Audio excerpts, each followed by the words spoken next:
Welcome top news today.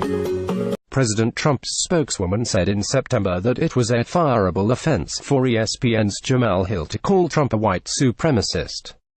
Hill didnt lose her job and still hasnt, but she is leaving her high-profile position as co-host of the 6 p.m.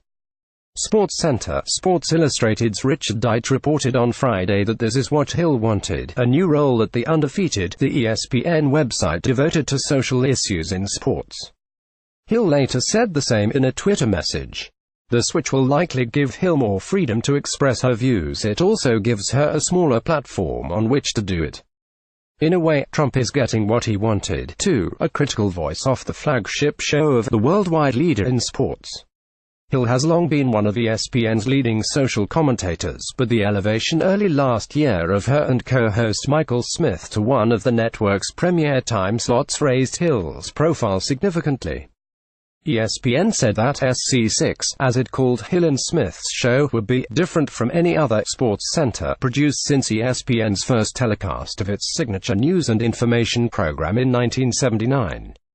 Different how? ESPN said in a news release that the show would feature a deliberate and well-paced conversational format in which they discuss sports topics, news, culture and social issues. Highlights and game-related news and analysis had historically dominated SportsCenter. Hill pushed the bounds of her mandate when she tweeted last September that Donald Trump is a white supremacist who has largely surrounded himself with other white supremacists.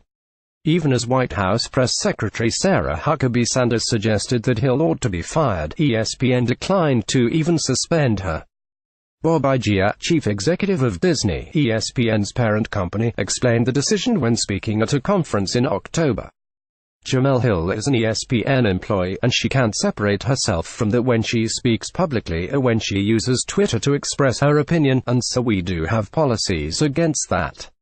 Iger said. In this particular case, I did get involved. I felt that we had to take context into account. And context, in that case, included what was going on in America.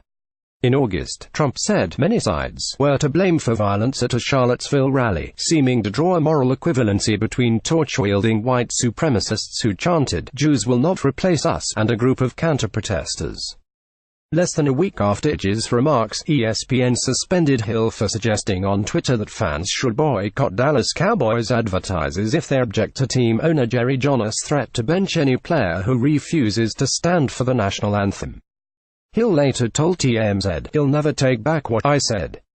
But she also said she deserved her suspension because she violated ESPN's social media policy. Hill seemed to accept her benching as the price of voicing her convictions. Yet it also appeared that Hill would be unable to speak her mind within the confines of SportsCenter, which aims for mass appeal and is, for many viewers, an escape from serious news. Hill's audience at the undefeated will want to grapple with issues of race and class. Hill can more readily do her thing outside the SportsCenter spotlight. And people, such as Trump, who find Hill a little too honest, can more easily ignore her.